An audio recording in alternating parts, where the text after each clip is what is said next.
السلام عليكم متابعين مصر زمان. كلامنا النهاردة عن مهنة قديمة كانت موجودة زمان في مصر، مهنة الغلباوي. كل أسرة فيها واحد غلباوي، يعني مجاوح ومشاكس ومكابر، وأحيانا هواش بيعرف ازاي يجيب حقوقها ويدافع بالأدب عن كل واحد فيها. وفي نظر أسرته كان هيليق عليه جدا لو كان محامي، وزيادة في الثقة بيبصوله على إنه مدقدق وصايع بمعناها الإيجابي، وقالوا في الأمثال العيلة اللي فيها صايع حقها مش ضايع.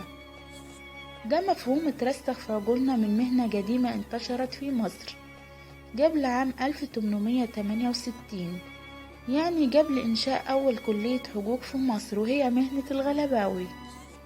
حوالين المحاكم كانت بتنتشر أكشاك للكتبة، وأكشاك الكتبة نوعين: كشك عرضلالجي بيكتب التظلمات والالتماسات والعرائض، وكشك الغلباوي ده بقى محامي الفقراء، أزهري وفاهم في القوانين التركية والشرعية والعرفية، وعنده مقدرة على الكلام والمجادلة لساعات طويلة، وبيعرف يناهد. والناس في الغالب كانت بتفضل الغلباوي الجعجاع على أمل إن القاضي كش عن الغلباوي اللي بيمتلك قدرة على الإقناع بالأدلة والبراهين. وأتعاب الغلباوي على حسب مقدرتك المالية وإمكانياتك، يعني فلوس ماشي، بضاعة زي بطيخ شمام خضروات عيش فراخ بيض فاكهة ما يضرش، المهم حقك يرجعلك وتبقى مبسوط.